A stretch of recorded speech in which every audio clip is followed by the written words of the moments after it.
nós temos feito um diagnóstico extraordinariamente positivo do momento brasileiro. O Brasil é uma sociedade aberta. Eu digo que nós estamos traçando a trajetória que eu denomino de a dinâmica de uma sociedade aberta, uma democracia emergente, poderes independentes. A imprensa livre, quando se apaixonou pelo establishment, sofreu uma ruptura pelas mídias sociais, e alguém foi eleito, o nosso presidente, gastando menos de 3 milhões de reais, tudo isso descrevendo uma vibrante democracia. Ninguém é dono desse país. Esse país é nosso. Nós somos uma democracia com poderes independentes, com aperfeiçoamento institucional. Ninguém está acima da lei. Você pode ser a pessoa mais popular do Brasil, se transgredir a lei, vai preso. Se for presidente da República e quebrar a lei de responsabilidade fiscal, sofre um impeachment. E isso é extraordinário. Isso é um momento extraordinário de aperfeiçoamento institucional. Então, eu não posso concordar com qualquer leitura pessimista a respeito do momento brasileiro. Então, a mídia convencional se apaixonou pelo establishment, num momento em que o establishment estava sendo rejeitado pela população. Chegou agora, o establishment perdeu a decência na visão da população. Para a opinião pública, o establishment perdeu a decência. Por quê? Corrupção. Corrupção era 100 milhões de reais, depois começou a passar para 1 bilhão, depois começou a chegar a 10 bilhões. Não dá. A população votou por uma ruptura com o establishment, dizendo: renovem-se, façam política de outro jeito, se rearticulem, condenem partidos convencionais, busquem novos eixos para a política brasileira. Por exemplo, um eixo: valores e princípios temáticos. Você é a favor ou é contra o aborto? Você é a favor ou é contra a religião? Você é a favor ou contra a bancada da bala ou a bancada da segurança? Um chama a bancada da segurança, outro chama a bancada da bala. Discutam, cheguem a um acordo. Esse é um novo eixo da política. O eixo temático tem dominado até aqui. Agora vai entrar um segundo eixo, o federalismo. Mais Brasil e menos Brasília. O dinheiro tem que ir onde o povo está. Então vai ter gente que vai defender os ministros, ficarem com as verbas aqui em Brasília, fazendo grandes programas, e vai ter gente que dizer: não, manda dinheiro para estados e municípios. E aí os partidos políticos vão se alinhar em torno de novos eixos. Então, existem novos eixos.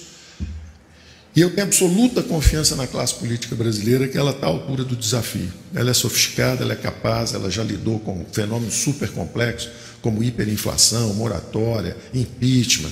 Ela tem competência para resolver um problema em que ela mesma se meteu ao não modernizar a própria legislação eleitoral e a própria forma de fazer financiamento de campanha.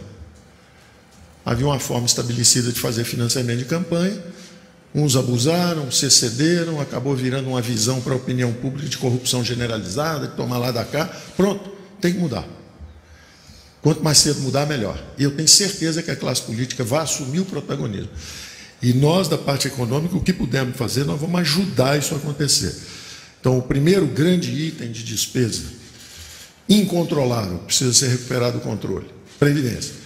As mídias tradicionais estão nos apoiando, boa parte, e apoiaram o presidente, pela percepção de envolvimento e compromisso nosso com a solução dos problemas. É um sentimento, é uma emoção. Essa turma aí está querendo atacar o problema e eles vão resolver esse problema.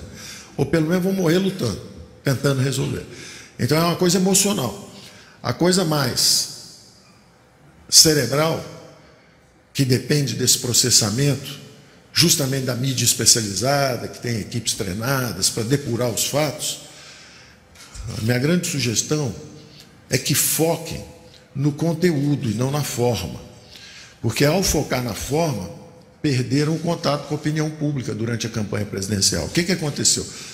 Focaram muito no que alegavam ser os maus modos do presidente, os maus modos. Ora, o presidente não gosta disso, ele xinga isso, ele faz isso, faz aquilo. Focaram na forma em vez de conteúdo. O conteúdo é o seguinte: é um homem de grandes valores e grandes princípios. Integridade, patriotismo, persistência, vontade de fazer um país melhor. Esse era o conteúdo. E as pessoas se fixaram na forma. Ele fala palavrão, fala nome feio, ele xinga. Ora, a população entendeu o contrário, e as mídias sociais entenderam o contrário. Estava cheio de gente de boas maneiras, corrupto.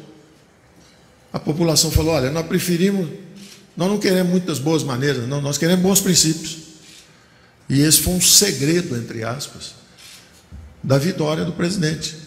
É a vitória do conteúdo sobre a forma. Os princípios, os valores, a vontade de acertar, construir um país melhor, isso é muito mais importante do que falar ou não um palavrão.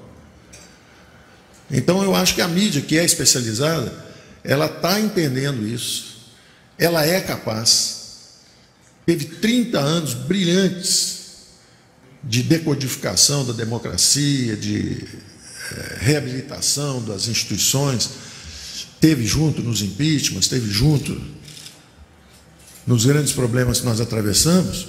Ela se perdeu temporariamente, mas já voltou. Ela já entendeu, do ponto de vista de agenda econômica e de previdência, eles têm a capacidade de comunicação para nos ajudar a fazer a coisa acontecer. O lobby não está no Brasil, não é o Brasil que está contra a reforma da Previdência, não. É Brasília que está contra a reforma da Previdência. Então é importante entender isso. E tem dinheiro, hein? Tem dinheiro, tem muito dinheiro de publicidade contra, tem gente recebendo no aeroporto, os congressistas com faixa, tem mobilização, tem muita coisa para garantir os privilégios, usando os frágeis de escudo. Bota de escudo os frágeis na frente, querem tirar dinheiro dos pobres. Não, não é verdade. É mentira, é fake news. Ah, no sistema chileno todo mundo suicida. É mentira. Suicida-se mais no Brasil do que lá. E aqui o sistema de repartição. Sistema de repartição causa mais suicídio do que o sistema de capitalização. Suicida-se mais aqui do que lá. E muito mais em Cuba. Mais do que aqui e mais do que lá. Então, essas são verdades. E a mídia tem que filtrar, apurar, decodificar e transmitir também. O que nós fizemos mandando para o Congresso, para a Câmara de Deputados, no momento, a proposta de reforma, foi dizer, os senhores estão dispostos a fazer um sacrifício pelas gerações futuras? Existe um compromisso de se sacrificar pelas gerações futuras ou não? Quer dizer, não pode encostar em ninguém do campo, não pode encostar no militar, não pode encostar em ninguém aqui do Congresso, não pode encostar, não pode, ou seja, nós não queremos sacrificar os contemporâneos. Nós preferimos então inviabilizar gerações futuras. Quer dizer, hoje um jovem, seu filho, entra, te dá o paraquedas para você pular e o avião vai cair com ele em alto mar daqui a 5, 10, 15 anos. Esse é o nosso regime. Você tem que tomar uma decisão. Ou nós nos sacrificamos, ou os contemporâneos, olha, um pouco menos aqui, um pouco menos ali, um pouco menos lá. Ou nós nos sacrificamos, ou nós estamos empurrando a conta para filhos e netos. Eu estou absolutamente confiante de que o Brasil está encontrando o seu caminho e de que nós vamos construir isso juntos, independente de quem está em que partido, se é governador, se é prefeito, se é senador, independente disso. Podem ficar as cores da paixão partidária ali, acabou a eleição há 3 meses, 4 meses. Besteira ficar brigando agora. Nós vamos jogar fora todos esses anos que fizemos para reconstruir a democracia, agora vão estimular a confusão. Vamos criar briga, vamos jogar uma mídia contra a outra. Não tem esse troço. Não tem esse troço. Nós temos que cada um fazer o seu papel. E nem ficar cobrando tudo de um. Aqui tem uma visão muito paternalista da coisa. Não, o presidente tem que fazer isso. O presidente ganhou uma eleição, o presidente levou uma facada, o presidente está fazendo coisas que estavam além do que se poderia pedir. Ele, quando se perguntou, quando conversei com ele a respeito da Previdência, que seria incontornável, a primeira reforma era da Previdência, isso era um tema incontornável. Quando eu falei, presidente, vamos tentar isso ainda no final do governo Temer? Ele virou, Paulo, a natureza do meu mandato não permite. Nesse Brasil que está aí, uma roubalheira danada, uma confusão, eu fui eleito por um grupo pequeno de pessoas que me pediram para protegê-las. Então, nessa confusão que está aí, eu não posso trair a natureza do meu mandato. Eu falei, bom, presidente, eu não consigo ajudar, sem uma reforma da Previdência não há futuro. Não há futuro, qualquer que seja o governo, não vai prosperar. É a natureza do mandato, Paulo. Se eu for presidente da República, eu estou sendo eleito para consertar o Brasil e não para proteger meia dúzia de pessoas que votavam em mim. É a natureza do meu mandato. Tem a minha admiração uma pessoa com esse grau de integridade. E eu, na mesma hora, pedi a ele, falei, presidente, eu entendo sua posição, mas eu vou correr até os 47 do segundo tempo. Eu vou tentar fazer essa reforma. Eu cheguei a Brasília, fizemos uma transição, eu comecei a frequentar palácio aqui, correr de um lado para o outro, pedindo, pelo amor de Deus, para fazer uma infraconstitucional, qualquer coisa que nos ajudasse a fazer essa transição, com um pouco mais de sossego. E eu, quando falava com ele,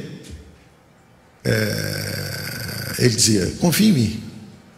E aí depois eu vi, quando nós chegamos, sentamos, e eu confiei, e ele correspondeu plenamente à minha confiança.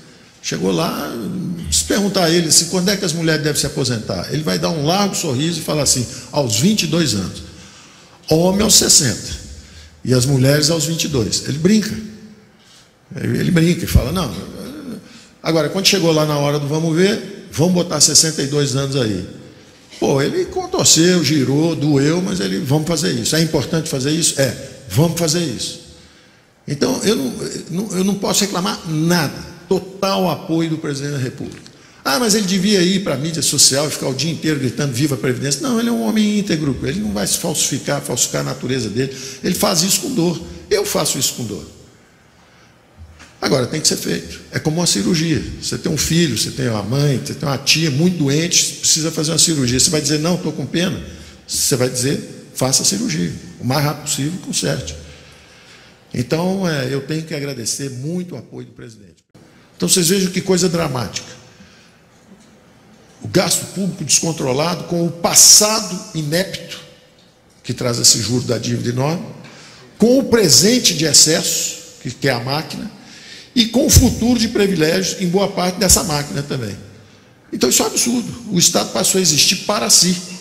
Dizer, olha, desculpe meus erros lá de trás, pague meu salário hoje, me dê estabilidade para o emprego, tudo certinho, me dê um salário bem acima da iniciativa privada, e além disso, eu quero uma aposentadoria também bem maior que todo cidadão brasileiro, viu? Eu estou vivendo na União Soviética ou eu estou vivendo no Brasil? Isso aqui virou o quê? Cleptocracia, corrupção, benefícios para superburocratas, o que é isso? A eleição do presidente foi um não a esse estado de coisas. É um não a esse estado de coisas. Está faltando saúde e educação, chega numa república avançada, dá 3 tiros para cima. Em 5 minutos tem 8 carros de polícia em volta, 10 snipers e um sujeito dizendo baixa a arma e baixa devagar, senão você vai sumir. Você sente a presença do Estado. Se você desmaiar, vem a ambulância em 5 segundos. O Estado está onde o povo está, o dinheiro está lá, os recursos estão lá para tomar conta da população. No Brasil é o contrário, se der 3 tiros para cima na cidade, qualquer cidade brasileira, sai todo mundo correndo, porque a polícia não tem arma, se ela atirar, ela vai presa, o bandido tem metralhadora. Está errado esse troço. Bom, eu fico por aqui, obrigado. Ajuda, por favor.